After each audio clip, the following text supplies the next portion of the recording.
So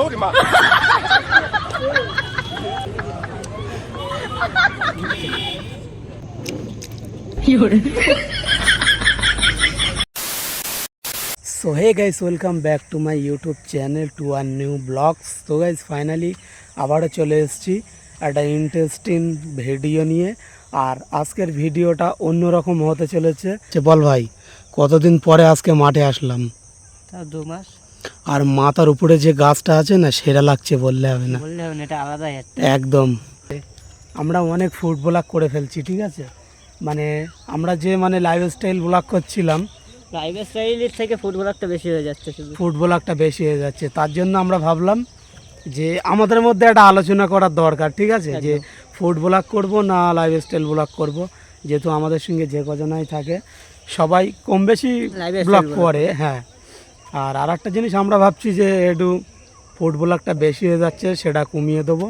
but তোমরা comment করে জানাও কোন ব্লগগুলো তোমাদের দেখতে ভালো লাগে, সেটা অবশ্যই তোমরা কমেন্ট করে বলো। এর সঙ্গে অনেক কথা শেয়ার করব, সেগুলো তোমরা পুরোটাই দেখবে। তো চলো। সো গাইস, মেন বিষয় হচ্ছে আমি তোমাদেরকে যে কথাটা বলছিলাম, সেই কথাটা হচ্ছে এটাই যে কিছু কিছু ইউটিউবার আছে, হ্যাঁ, মানে কি বলো তো, নিজের কাজে ফোকাস না দিয়ে না লোকের পেছনে লাগতে শুরু করে দিয়েছে। পেছনে লাগতে লাগতে এমন ভাই পেছনে লেগে গেছে, ভিডিওটা না বানিয়ে আমি পারছি না। সে কথাটা হচ্ছে এটাই যে ভাই, তোর কাজে তুই থাক, আমার কাজে আমি আছি।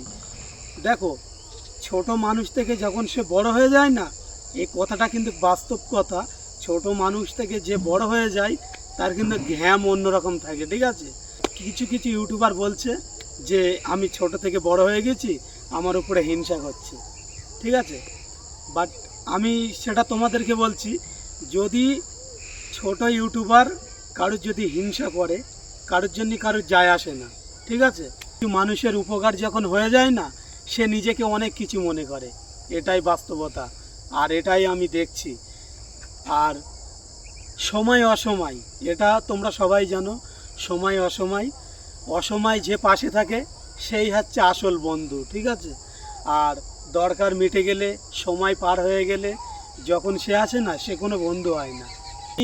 আমি আমার নিজের কথা বলছি, আমি কোনোদিন কারোর পিছনে লাগি না, ঠিক আছে?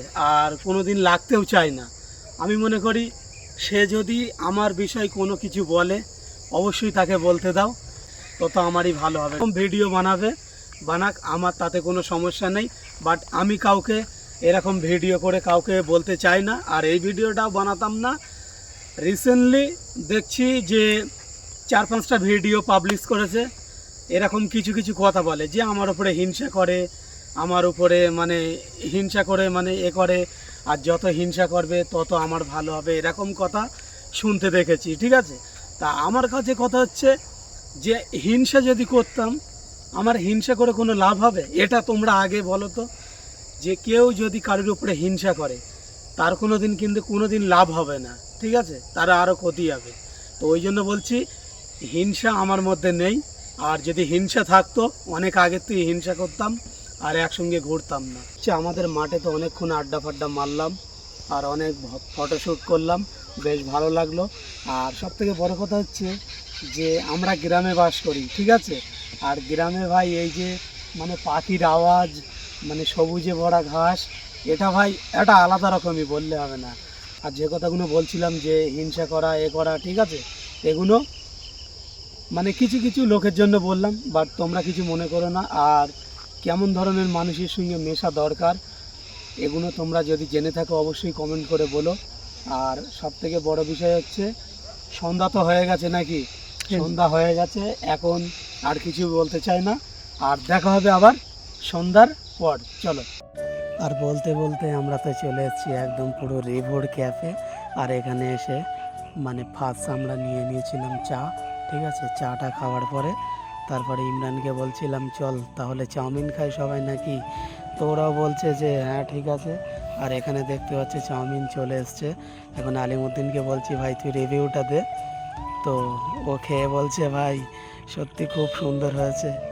আর এখন ইমরানকে জিজ্ঞাসা করব যে ভাই কেমন লেগেছে। আর ইমরানও খেয়ে বলে দেখা যাক কি, ইমরানও খাচ্ছে, দেখা যাক। এই দেখো, ও বলছে খুব সুন্দর হয়েছে, ঠিক আছে। তো চলো এখন আমাকে দিচ্ছে, ঠিক আছে, আর আমার চাউমিনটা চলে এসছে, আর আমি বলছি ঠিক আছে তোরা তো খেয়েছিস, তো আমি খেয়ে দেখি কেমন। তো আমিও খেয়ে বলছিলাম যে না সত্যি চাউমিনটা খুব সুন্দর হয়েছে। আর সত্যি কথা বলতে রিবুর ক্যাফে না মানে চাউমিনটা খুব ভালো বানায়, ওই জন্য আমরা ওখানেই যাই বারবার খেতে। আর দেখো আমি কেমন খাচ্ছিলাম, নিশ্চয়ই ভালো হয়েছিল। আর ইমরানকে মানে ইমরান মুখ ঢেকে নিচ্ছে, মানে ইমরানেরটা ইমরান খেয়ে নিয়েছে, আবার বলছে ভাই আলিমুদ্দিনের থেকে নিচ্ছে, ঠিক আছে। দেখো ওই জন্য লজ্জা পাচ্ছে। তো আলিমুদ্দিন বলছে লজ্জা পেয়ে লাভ নেই ভাই, নিবি তা একেবারে ঢেলে নে, ঠিক আছে। তো ওই দেখো ওরা ভাগ করে নিচ্ছে। আর এদিকে আমি বলছিলাম সত্যি ইমরান তুই পারবি, দেখো ইমরান নিয়ে নিয়েছে, ঠিক আছে। আর এখন ইমরান দিয়ে খাচ্ছে, দেখো এখন কেমনভাবে খাচ্ছে, দেখো যেন কোনো দিন খাইনি। সত্যি ভাই ইমরান তুই পারবি। আর এই ভিডিওটা তো সবাই দেখছে, ঠিক আছে। আর আমি দেখো মানে ওরা ওরকম করছিল বলে আমি বলছি ঠিক আছে তোরা ওরকম করছিস তো, আর আমি আস্তে আস্তে খাচ্ছিলাম। আর আমি বলছি ঠিক আছে আমি কাউকে দেবো না, ওদের খাবার ডান হয়ে গেছে। আর এখন আমি দেখো 2 চামচ দিয়ে খাচ্ছি। আর মানে ক্যাফে মানে সবাই দেখছে যে এরা কি করছে। আর দেখো 2 চামচ দিয়ে খাচ্ছি, আর ওরাও সেরকম মজা নিচ্ছে যে ভাই তোর খাওয়া হয় না নাকি, এভাবে কে খাই ভাই। তো আমি বলছিলাম ঠিক আছে চল তোরা খাওয়া তো হয়ে গেছে, আর আমি কেমনভাবে খাই তোরা বসে বসে দেখ। তো ওরাও একটু মজা পাচ্ছিল। আর সত্যি কথা বলতে কি বলো তো, বন্ধু বান্ধব একসঙ্গে মানে কোথাও গেলে না একটা আলাদা রকমই মজা লাগে, বললে হবে না। আর যেখানেই যাই আমরা 3 জনা, আর সত্যি কথা বলতে মানে আমরা যেখানেই যাচ্ছি আমরা যেন মন থেকে একটা অন্যরকম মজা পাচ্ছি, ঠিক আছে। দেখো তোমার সঙ্গে বন্ধু থাকবে আর কিছুই লাগবে না তোমার। সো গাইস ফাইনালি আমি এখন ক্যাফের থেকে চলে এসেছি সোজাসুজি বাড়ি, ঠিক আছে। আর যেহেতু মানে মেলাক্ষণ দাঁড়াইনি ওখানে, যেহেতু শীতের জিনিস নিয়ে যাওয়া হয়নি, প্রচুর ঠান্ডা লাগবে তার জন্য নিয়ে যাইনি। আর ওখান থেকে গিয়েছিলাম মেলায়, ওখানেও মজা করেছি, বাট ওখানে গান চলছিল বলে ভিডিওটা সেরকম করতে পারিনি। তো গাইস চলো আজকের ভিডিওটা এটুকুই। যদি ভালো লাগে অবশ্যই like comment share and subscribe করো। আর দেখা হচ্ছে নেক্সট কোনো ভিডিও, ততক্ষণ টেক কেয়ার, বাই বাই।